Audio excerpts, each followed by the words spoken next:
I'm curious about the pool of molten steel that was found in the bottom of the towers. I am too.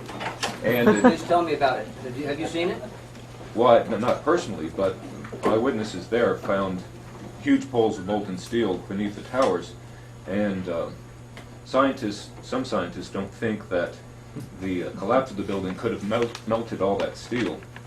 And physics professor analyzed some of the steel, and Stephen Jones, and he found evidence of thermate residue, which would explain how the buildings collapsed by means of pre-planted explosives. So, have you analyzed the steel for any of those residues? First of all, let's go back to your basic premise that there was a pool of molten steel. I know of absolutely nobody, and no eyewitness who said so. You'd get down below and you'd see molten steel running down the channel rails. Like you're in a foundry. Yeah, like lava. Like it was Like lava from a volcano. The fires got very intense down there and actually melted beams where it was molten steel that was being dug out. It's this fused element of steel, molten steel and concrete and all of these things all fused by the heat into one single element. And almost like a chunk of lava from Kilauea or Iceland, where they're very sharp but breakable shards on the end here. This 8-ton steel I-beam is 6 inches thick. It was selected to be preserved for future generations for the near-perfect horseshoe-like bend formed during the collapse.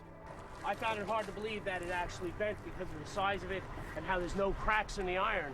It bent without almost a single crack in it.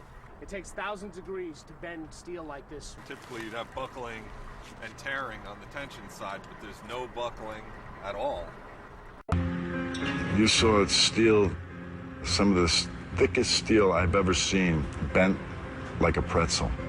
And you just couldn't imagine the force that took. Where the grapplers were pulling stuff out, big sections of iron that were literally on fire on the other end. They would hit the air and burst into flames, which was pretty spooky to see. There was even a point where you would create an air pocket by moving steel, fueling the fires on the ground, would ignite cars and cars would just blow up. But, you know, these underground fires were just like the fires of hell. This is how it's been since day one. Oh, it's unbelievable. And this is 6 weeks later, almost 6 weeks later. And as we get closer to the center of this, it gets hotter and hotter. It's probably 1,500 degrees. We've had some small windows into what we thought was a core at some point, and it looked like an oven. You know, it was just roaring inside. And it was just a bright reddish orange color. See that stuff he's pulling out? What was that, Chief? We're gonna hold off on the water. See the stuff he's pulling out? Yeah. It's red hot. If we hit it too much steam, you won't be able to see what he's doing. Great. You see how this debris is still smoking? That's from the fires that are still burning. 8 weeks later, we still got fires burning.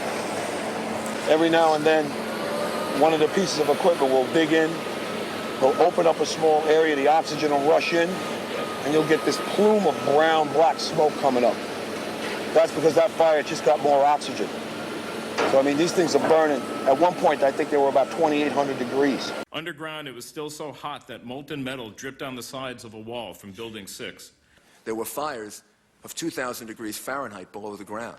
And all of a sudden, he comes out of this little tunnel screaming, "Wait till you see what I found." And he pulls in ministers and officials, and there, this cross is fully extended, melted together with the intense heat.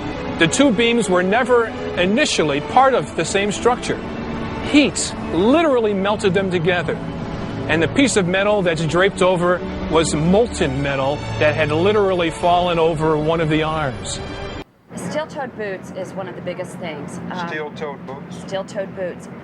Out still on the rubble, it's still, I believe, 1,100 degrees. The guy's boots just melt within a few hours. It was literally steaming. Your boots would melt in certain areas. That's how hot it was. The steel was coming out red in certain areas from the first couple of weeks at least. Go back to your basic premise that there was a pool of molten steel. I know of absolutely nobody, and no eyewitness who said so, nobody who's produced it. I was on the site, I was on the steel yards, so I don't know that that's so. There's video of it. Melted around 2,600 degrees Fahrenheit. I think it's probably pretty difficult to get that kind of temperatures in a fire.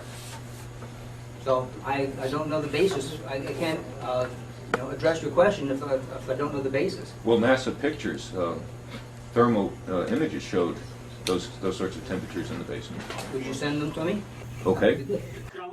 My name is Mark, and I'm the individual who was questioning Dr. Gross, and he asked me to email to him those thermal images.